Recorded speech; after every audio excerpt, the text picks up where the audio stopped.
Hello, fantasy football players. Week 1 review. Gosh, it's been a long time and it's good to be back.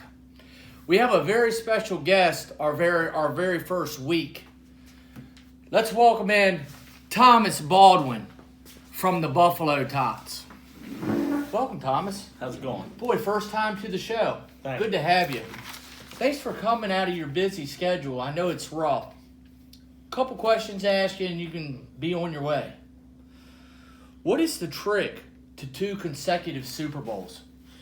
I think it takes a lot of luck, drafting, and then the injuries, not really facing a lot of those during the season. I think all of that helped me to prevail. Also, like Mahomes last year, getting him in the 15th round, who would have expected that? Right. Those kind of things helped. The year prior, I could say, getting Todd Gurley. Nobody wanted Elliott because they didn't know what was going to happen. I got him in the 2nd round. That shouldn't have happened. So those are the reasons I think that I made it. With this team that you had drafted a couple of weeks ago, do you think you can go back for a 3rd straight time with the current team that you have now? I would love to. I don't think so. I think that this year is going to be really hard. I think everybody's going to take some close losses. And if I can get in, anything can happen. But it's going to be tough just to get in, I believe. Okay, and my final 2 questions. Which team in our league, when you're playing them, you think to yourself, man, if I win one game, this is the guy's ass I want to kick? There's so many of them. And that there is. Different reasons. I think I have 3, at least 3. Just so you know, I want to beat everybody. But Bunk is one that I like to beat, just because we're family, and it's always nice when you go somewhere to know he can't, say something. Because he wins a lot. Me and him are back and forth. Josie I like to beat because I don't do it that much and because I really respect his game. And Steve, funny guy, he always kicks my ass. So I hope that turns around because I'm sick and tired of losing to him. And I think the last one would be you. We don't really play each other, but it's more just for a fun thing since we were teammates in the past. Just a back and forth thing. I don't really want to, I want to beat everybody. I see what you're saying. And but commissioner versus commissioner, yeah. It's always fun. Yeah, exactly. It's always fun times, and I think we're on the schedule this year together. It'd be like the first time in probably like 4 years or better. So it's been a while. Hey, well, thank you for coming out, man. Yep. And as we go, if you continue to do good, we'll have you back in. All right, thank you. Hey, back to you guys in the studio.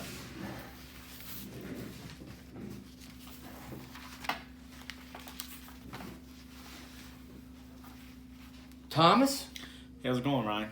Let's go down week 2, and we want to apologize, guys, for not doing a show last week. That was our plan. It's kind of hard sometimes to get here every week. We're going to do the best we can this year. Anyways, here we are, preview for week 2. First off, I want to say in the AFC, the number 1 contender right now would probably, in my opinion, be Hoghead. Hoghead waxed, refused to lose.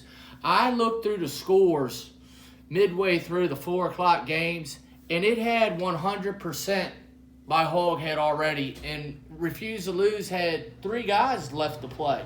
I'd never seen that happen before. So that's just how bad Hoghead was kicking that ass.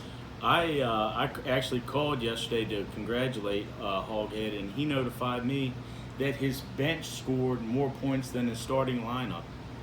He said he had 158 on his bench. So that's a big week.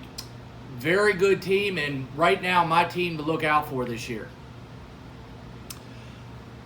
On my side, I think that it's a handful of teams. I've said it before we even drafted. The one thing I'll give a shout out to Slam Bammers for being the new team. He looks to have a solid team. and he looks like he's going to be in the mix. No first-year jitters there at all. We don't bring in no clown cheese. Exactly. All right, I'm going to start off the week with the biggest blowout, and I'm going to say Hoghead is 1-0. He's playing the 0-1 Slap 'em to Sleeps. Hoghead wins this by an easy 37. We're going to start with the first one on mine. It's the Buffalo Tots versus Bunkin' Ain't Easy. Lifetime series is 3-3 for each team. This is very close on the projections. I think it goes that way. In reality, I think this game is settled by Bunk winning by 6 points. And my second game is also another blowout. The 1-0 Funny Guys versus the 0-1 White Lightning Black Hammer. Funny Guy wins this easily by 23. The next one on mine is Child's Play versus Primetime. They're both 1-0. Lifetime is Primetime has won 3 of the 4 matchups in the previous years. Looking at the projections and everything, I think Prime wins this by 12 due to his wide receivers and the tight end. And my third game, the 1-0 Hawk Stars versus the 0-1 Refuse to Lose. I think Refuse says, damn, I really got the shit beat out of me. I better regroup. He wins this one by 8. The next for me is the Bulldogs and Thug Nasty. Bulldogs 1-0, Thug Nasty 0-1. Lifetime series is 4-2 for Thug Nasty. So they won 4 of the 6 matchups. But here I have the Bulldogs winning by 12. And my final game is the closest game of the week in the AFC side. The 0-1 Fuzzy Turds are playing the 1-0 Washington Foreskins. And I'm going to go with Foreskins here by only 2. The last matchup for me is the 1-0 Slam Bammers versus Fear the Turtle 0-1. Again, very close matchup, but I have the Slam Bammers winning here by 8. That's our projections for week 2. Any other thing that we need to put out as we go on this young season? Nothing that I have right now. Okay, guys, so if you get a call from us to be a guest speaker, it's not mandatory.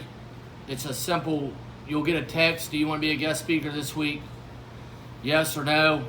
If no, that's fine. If yes, that's great. But we plan on doing the show every Wednesday at around 6 o'clock, 5:36. Somewhere around there, give or take. That's all I have. That's it. That's all I got. We want to thank our sponsors, Budweiser, Michelob Ultra. And we'll see you next week.